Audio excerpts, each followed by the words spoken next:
பயிற்சி 1.5 7th some. கொஷினில் என்ன கொடுத்துருக்காங்கன்னா,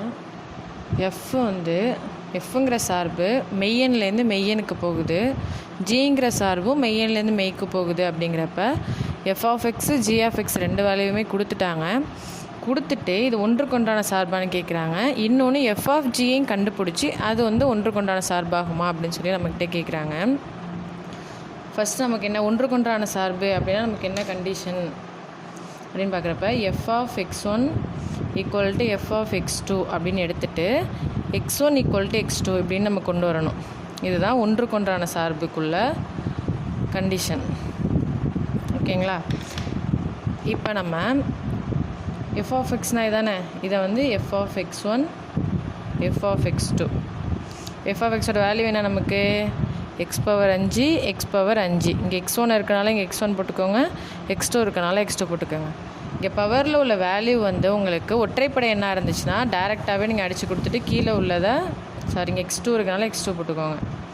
பவரில் உள்ள வேல்யூ ஒற்றைப்படை எண்ணாக இருந்தால் டேரெக்டாக அடித்து கொடுத்துட்டு x1 = x2ன்னு எழுதிடலாம்.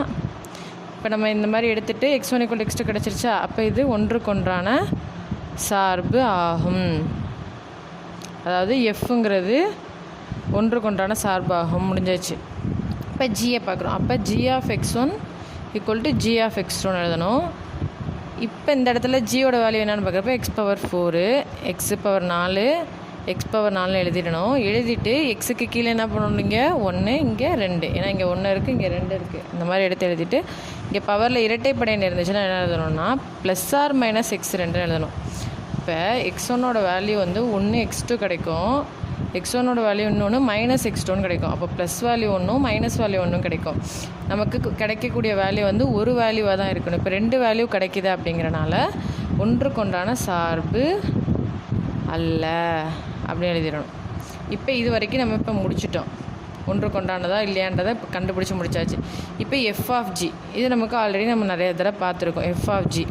f(g)னா என்ன எழுதணும், எஃபோட வேல்யூ உங்களுக்கு என்னது x⁵, அதை எடுத்து எழுதிடுங்க.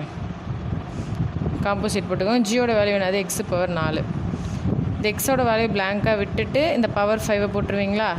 பேக் சைடில் என்ன வேல்யூ இருக்கோ அதை அப்படியே எடுத்துகிட்டு இங்கே உள்ளே எழுதுவீங்களா. இங்கே x⁴ இருக்குது.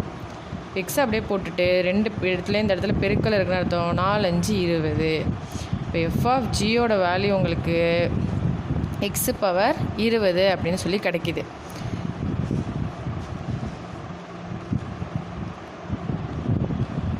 f(g)யோட வேல்யூ உங்களுக்கு x⁴ சொல்லி கிடச்சிருச்சு. அடுத்து இப்போ என்ன சொல்கிறாங்க, f(g)க்கு x1ம் f(g)க்கு x2. அப்போ கண்டுபிடிச்ச வேல்யூ இருக்குது பார்த்தீங்களா, அது 2 பக்கட்டும் எடுத்து எழுதிடுங்க. இங்கே 1 போட்டுக்கோங்க, இங்கே 2 போட்டுக்கோங்க. போட்டு முடித்ததுக்கப்புறம் பவரில் உள்ள வேல்யூ உங்களுக்கு எப்படி இருக்குது, ஒற்றைப்படையாக இரட்டைப்படையான்னு பார்க்குறப்ப இரட்டைப்படையாக இருக்குது. அப்போ இதோட வேல்யூ எப்படி எழுதுவீங்க, +or - எழுதுவீங்க. x1ஓட வேல்யூ ஒரு x2 கிடைக்கும், x1ஓட வேல்யூ ஒன்று -x2 கிடைக்கும். அப்போ இது ஒன்றுக்கொன்றான சார்பு அல்ல.